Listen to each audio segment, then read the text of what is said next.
just reached a huge milestone this week. With your help, we have crossed 100,000 subscribers.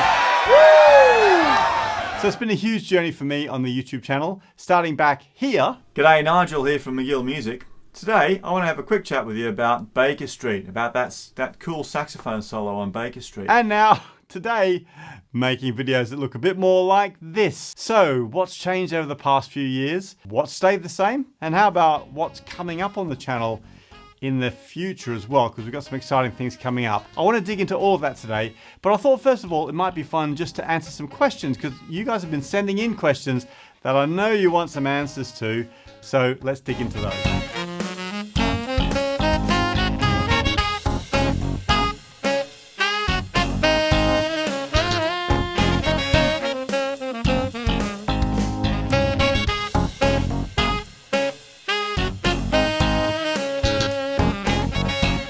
Okay, so the first question is from Peter, and Peter asks, what do you think about when you look back at your first videos? Well, to be honest with you, apart from today, I don't think I've spent a lot of time looking back at those old videos, but the first thing that comes to my mind all the time is, man, how come I look so old and craggy now?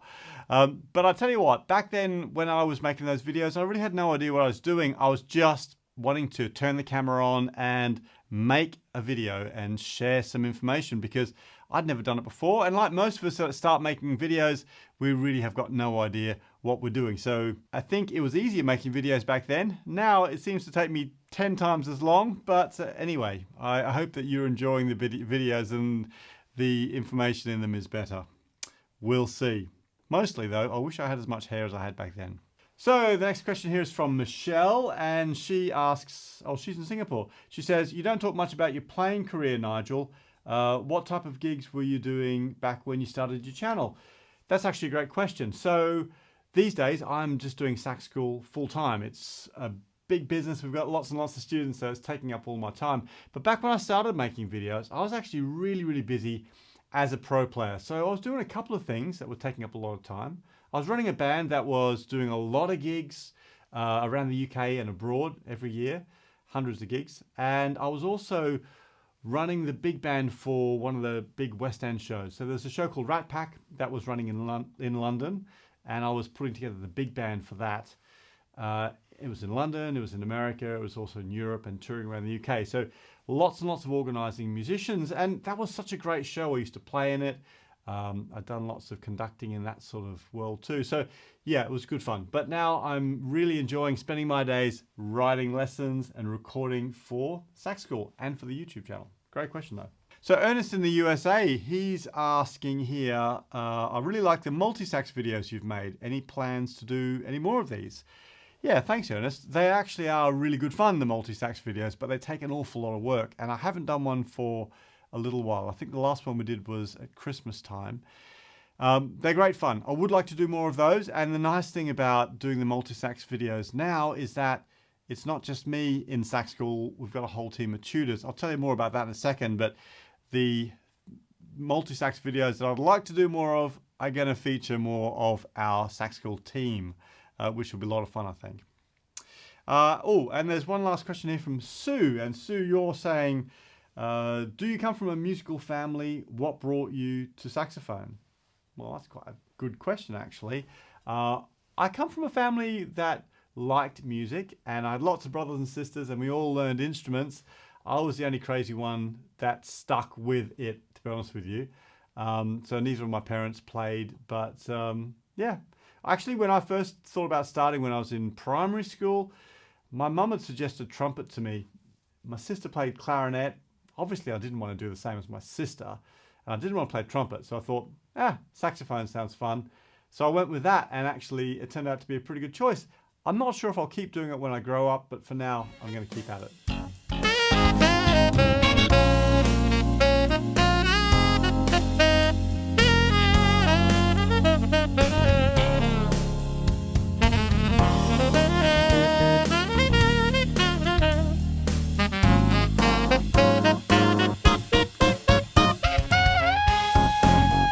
So over 400 videos and like 11 million views on the channel over the last few years, which is amazing. But during that time, what has changed with the channel and with what I'm doing? Well, most of you know I run Sax School now, and that's something that actually grew out of me starting to do YouTube videos, because when I made my first YouTube videos 11 years ago, I didn't even have the idea of Sax School. So Sax School kind of grew out of the response from you guys from watching the videos, and I discovered that there was a whole bunch of adult learners out there that were really keen to learn the sort of music that I was enjoying teaching.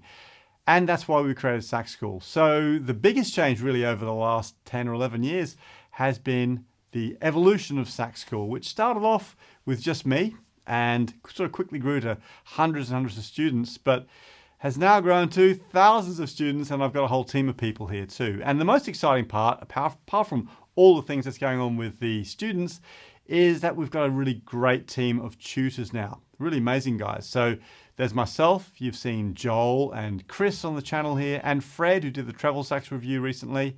He's in the States. We've got Matt that's just joined us in the States doing some really exciting touring and recording work, and he's coming to talk about that in Sax School. And we've got Dean out in Australia, who's a mega blues and ska player, and you've seen him on the channel as well. So we've got a real great team of teachers, and that makes it fun for everyone. It makes it fun for me. In fact, it makes it really great fun for the students as well.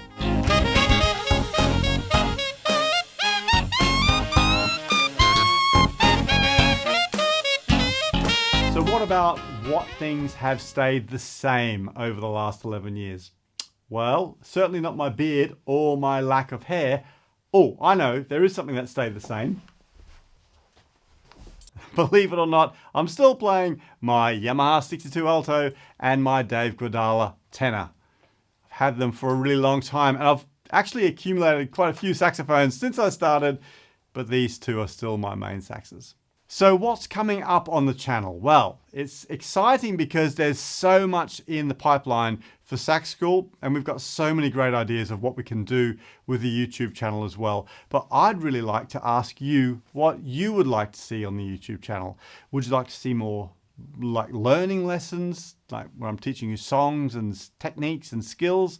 Would you like to see more student stories? Would you like to see more gear reviews? Or maybe you'd like to see more playing videos? I'd really like to know, so please let me know in a comment.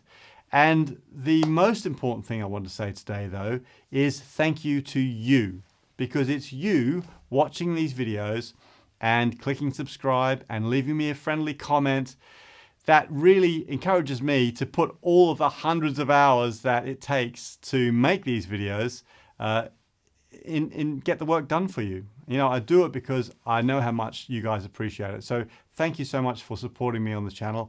And hey, here's to the future of the YouTube channel, and let's see where else we can take it. Right, thanks again, keep watching, and I'll catch you on the next video.